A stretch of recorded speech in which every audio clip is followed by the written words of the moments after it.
በ2022 የሩሲያና የዩክሬን ጦርነት ሲጀመር የዩክሬኑ መሪ ዜሌንስኪ ለወታደሮቹ እንዳትዋጉ እጃችሁን ስጡ የሚል መልእክትን ሲያስተላልፍ ታየ። ትራምፕ ሲታሰሩ የሚያሳዩ ምስሎችም ወጥተዋል። ፔንታገንም በሚንቀለቀል ሰደድ እሳት ሲነድ ታየ። ባራክ ኦባማም ዶናልድ ትራምፕን ቆሻሻ ብለው ሙልጭ አድርገው ተሳደቡ። እነዚህ ቪዲዮዎች ትልቅ ቀውስን ፈጠሩ። ቀውሶቹም ወደ አደባባይ ሁከት አድገው ነበር።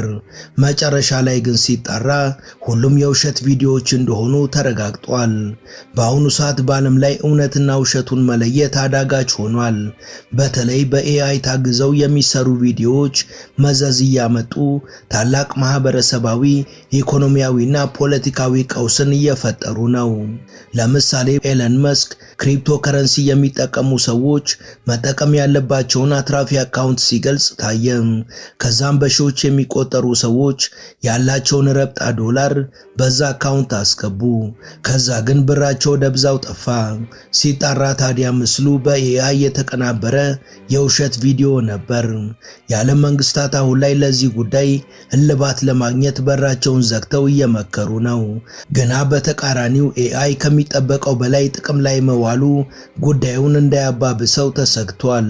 Fake image of an explosion at the Pentagon briefly went viral on Monday. In a bid to control possible damage, Pentagon officials quickly took to public platforms to deny it as an AI-generated lie.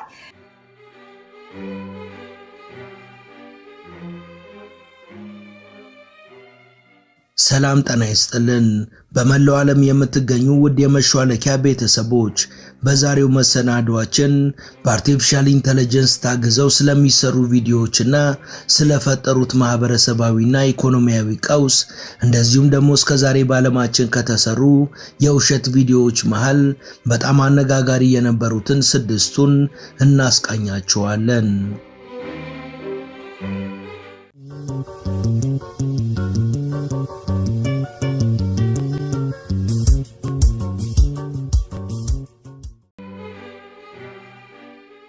የአሁኑ ዘመን ለእውነት ቦታ የለውምና የጊዜ ታዛቢዎች ስሙን ድርህ እውነት ብለው መጥራት ጀምረዋል። ሐሰት የእውነትን መልክ ቁርጥ አድርጋ መስላለች። ግለሰብም፣ ማህበረሰብም፣ ፖለቲከኞችም፣ ሃይማኖተኞችም፣ ቴክኖሎጂም፣ ባዮሎጂም ሐሰተኞች እየሆኑ መልካቸው ግን የእውነት ሆኖ መገለጥ የሚችሉበትን አቅም አግኝተዋል። የባስ ብሎ በበኋላ ላይ ቆረቆር ሆነና የዘመኑ የኮምፒውተር ልህቀት የከፍታ ማማ ላይ ወጣ። ከዛም አርቲፊሻል ኢንተለጀንስ ወይም በአማርኛው ሰው ሰራሽ አስተውሎት የተባለ ፈጠራ ዓለምን በሐሰት በማጥለቅለቅ ተአምራዊ ጉልበት ሆኖ ብቅ ብሏል። በዚህ የኤአይ ሰው ሰራሽ አስተውሎት ፈጠራ ውስጥ ለበጎ የሚውሉ ዘርፈ ብዙ አገልግሎቶች የተካተቱ ቢሆንም እኩይ የሆኑ ተጠቃሚዎች ግን ለእኩይ ዓላማ እየተገለገሉበት ይገኛሉ።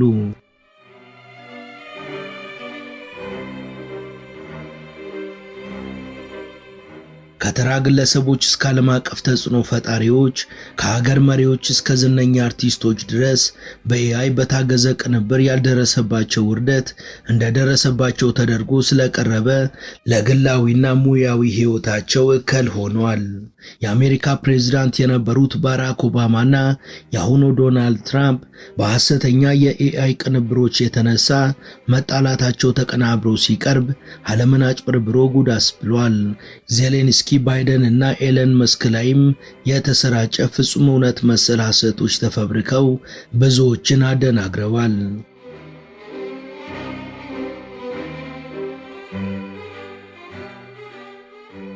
እንደ ፔንታገን ያሉ ግዙፍ ተቋማት ሲፈነዱ ታይተዋል።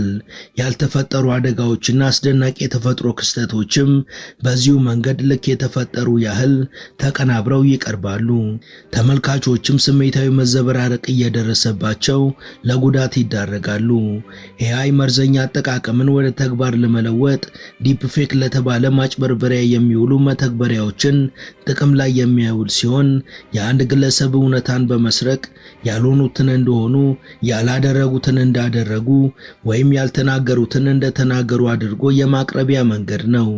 ይህ የዲፕ ፌክ መተግበሪያ አንድ ነጠላ ስልተ ቀመር ወይም ኮምፒውተር ፕሮግራሚንግ ፊትዎን አጥፍቶ በሌላ ሊተካው፣ ድምጾንም ሊሰርቅና ያልተናገሩትን ሊያናግሮት፣ በዚህም በሚሊዮኖች የሚቆጠሩ ሰዎችን ቀልብ ለመቆጣጠር ማንነቱን እንዳሻው እንደሚጫወትበት አሻንጉሊት ሊያደርገው ይችላል።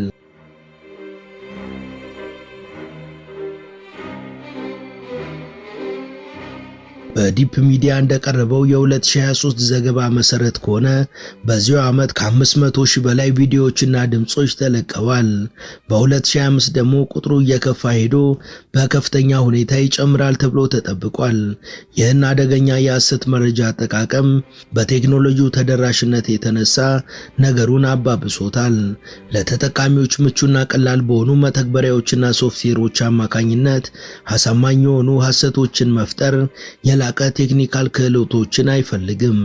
አስገራሚው ነገር ደግሞ እነዚህ አደገኛ መተግበሪያዎች በሕግ እስካልተከለከሉ ድረስ በተጠቃሚዎች እጅ ገብቶ ጥቅም ላይ ቢውል ዲሞክራሲያዊ መብት ነው ብለው የሚከራከሩ ሰዎች መኖራቸውና ደጋፊዎቻቸውን ብዙ በመሆናቸው ተንኮለኛን ተጠቃሚዎች ቴክኖሎጂውን ለክፉ ዓላማ እንዲጠቀሙበት የበለጠ ያበረታታቸዋል።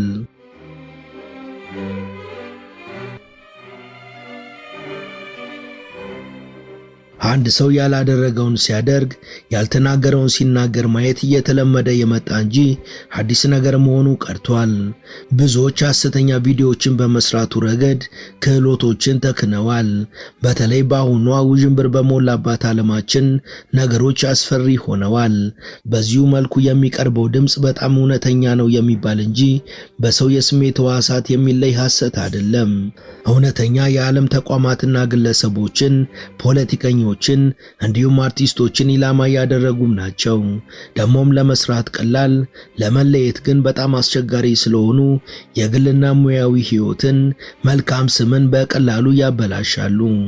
ቀጥለን ተራ በተራ በኤአይ የተሰሩ እውነት መስለው ግርግር የፈጠሩ ሐሰተኛ ቪዲዮዎችን እንቃኛለን።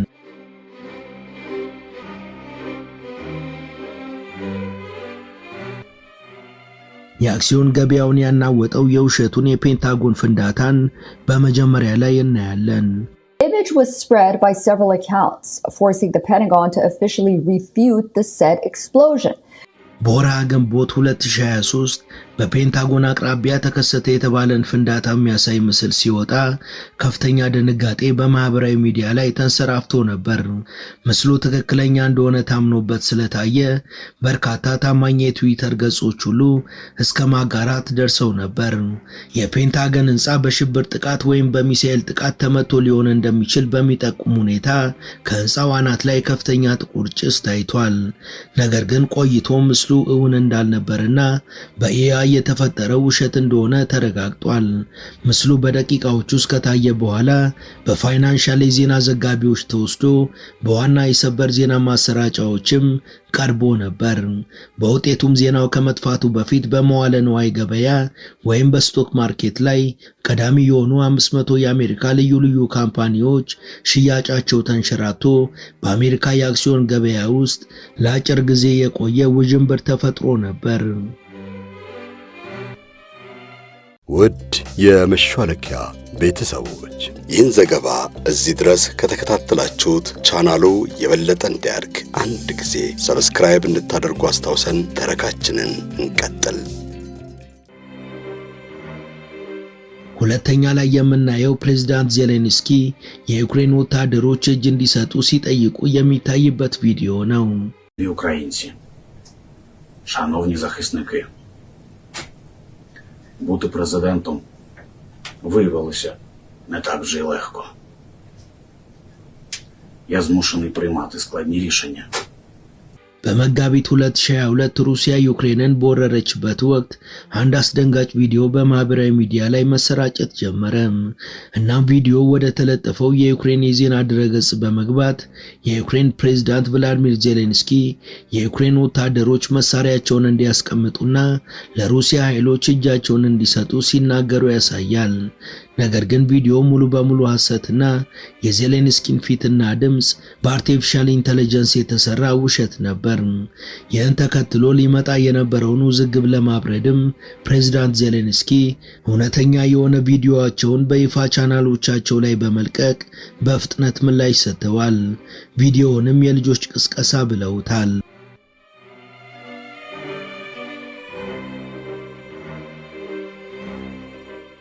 ሶስተኛ ላይ የምናገኘው ባራክ ኦባማ ትራምፕ ላይ የሰጡትንና ሚሊዮኖችን ያሞኘውን ቪዲዮ ነው። በ2018 የቀድሞ የአሜሪካ ፕሬዝዳንት ባራክ ኦባማ በኢንተርኔት መንደር ቪዲዮአቸው በሰፊው መሰራጨት ጀምሮ ነበር። በዚህ ከፍተኛ ተመልካች ባገኘው ሐሰተኛ ቪዲዮ ውስጥ ባራክ ኦባማ ፕሬዝዳንት ትራምፕን ሙሉ በሙሉ በቆሻሻ የተዘፈቀ በማለት ከጠቀሷቸው በኋላ መልእክቱን ያያሉ ለሚሏቸው ተመልካቾች ደግሞ በኢንተርኔት ላይ የሚያዩትን ሁሉ እንዳያምኑ የሚያስጠነቅቅ መልእክትንም አክለዋል። ቪዲዮው እጅግ በጣም ትክክለኛ ይመስላል። ፊቱ፣ አገላለጹና ድምፁ ሁሉ በጥንቃቄ ነበር የተዘጋጀው። በኋላ ላይ ግን ቪዲዮ የውሸት መሆኑ የታወቀ ሲሆን በፊልም ሰሪዎቹ ጆርዳን ፔሌ እና ቡዝፊልድ በአርቲፊሻል ኢንተለጀንስ የተፈጠረ የህዝብን ግንዛቤ መፍጠሪያ ዘመቻ ነው ተብሎ ነበር። ነገር ግን ቪዲዮ በሰፊው ተመልካች ያገኘ ሲሆን በሚሊዮኖች የሚቆጠሩ ሰዎች ኦባማ ተናገሩት የተባለውን ሐሳብ በመቃወምና በመደገፍ አስተያየት ሲሰጡ ከርመዋል። ለግንዛቤ ብለን ነው የሰራነው ያሉት ጆርዳን ፔሌ እና ቡዝፊልድም ክፉኛ ተተችተዋል።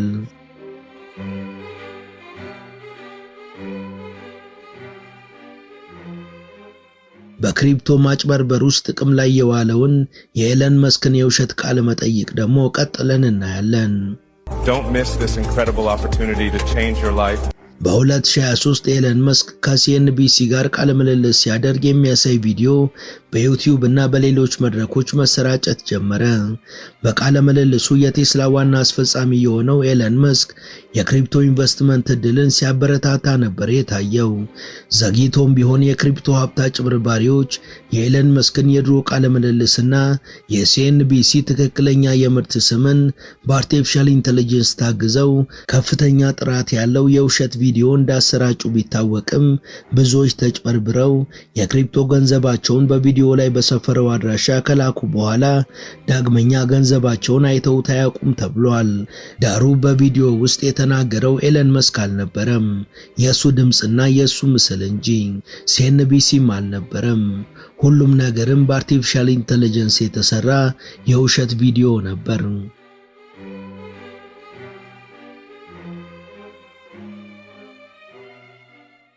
አምስተኛ ላይ የWPP ዋና ስራ አስፈጻሚ 35 ሚሊዮን ዶላር የተጭበረበሩበትን እናያለን። በ2023 በተፈጠረ አርዕስተ ዜና አጭበርባሪዎች በአርቲፊሻል ኢንተለጀንስ ተጠቅመው የWPP ኩባንያ ዋና ስራ አስፈጻሚ ድምፅን በማስመሰል 35 ሚሊዮን ዶላር መዝረፋቸው ተሰምቶ ነበር። በዚህ እጅግ ተመሳሳይ በሆነ የውሸት ድምፅ በሆንግ ኮንግ ውስጥ ያለ ሁለገብ ድርጅት የሆነው WPP ጥቃት ደርሶበታል። ሊሳካላቸው የቻለውም ከፍተኛ ጥራት ባለው የቪዲዮ ጥሪ ወቅት ፍጹም ውስብስብ ሂደቶችን ተከትሎ የተሰራ በመሆኑ እንደሆነ ተነግሯል። በመጀመሪያ በድርጅት ውስጥ የኩባንያው ዋና ኦፊሰር ከሆነውና ከሌሎች የሥራ ኃላፊዎች ጋር ፍጹም ተመሳሳይ የሆኑ የቪዲዮ ጥሪዎች ደረሰው። በቪዲዮ ጥሪ ወቅትም ዋናው ስራ አስፈጻሚ ሰራተኛውን ወደ ድርጅቱን ለሚጠቃለል ሌላ ድርጅት ግዢ 35 ሚሊዮን ዶላር ወደ ሚስጥራዊ የሂሳብ ደብተር እንዲያስተላልፍ መመሪያ ሰጠው። የቪዲዮ ጥሪ የዕለት ተዕለት ተግባር በመሆኑ ልዩ ነገር አልተሰማውም ነበር ሰራተኛው። ያያቸው ፊቶችም የታወቁ የሥራ ባልደረቦቹ ነበሩ። ድምጾቹም ፍጹም ይመሳሰላሉ። የሚገርመው የተነገሩት የክፍያ መመሪያዎቹም ግልጽ ነበሩ። በወቅቱ ታዲያ የተዘረፈው 35 ሚሊዮን ዶላርም ዛሬም ድረስ ደብዛው እንደጠፋ ነው። ያንን ቪዲዮ የሰሩ ግለሰቦችም እነማን እንደሆኑ እስካሁን ምንም የታወቀ ነገር የለም።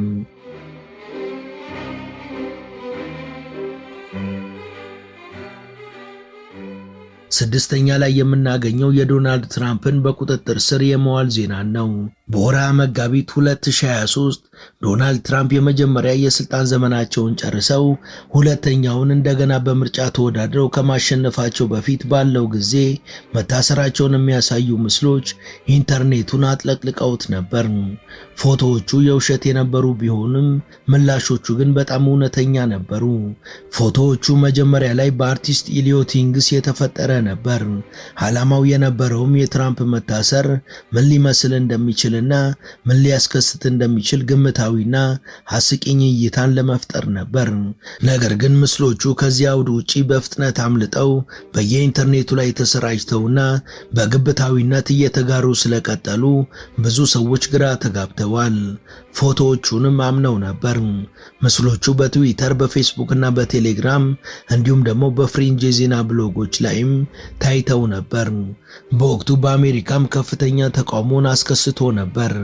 መጨረሻ ላይ ግን ቪዲዮው የውሸት መሆኑ ታውቋል።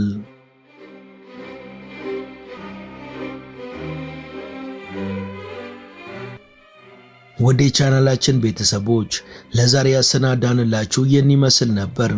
እስከ ዝግጅታችን ፍጻሜ አብራችሁን ስለነበራችሁ ከልብ እናመሰግናለን። በቀጣይ ቢሰሩ የምትሏቸውን ርዕሰ ጉዳዮች ብትጠቁሙን ደስ ብሎን እንቀበላለን። ቻናላችንን ሰብስክራይብ ማድረግ፣ የደውል ምልክቱን መጫንና ላይክ ማድረግ አትዘንጉ እያልን ለዛሬ በዚሁ ተሰናበትን። መልካም ጊዜ።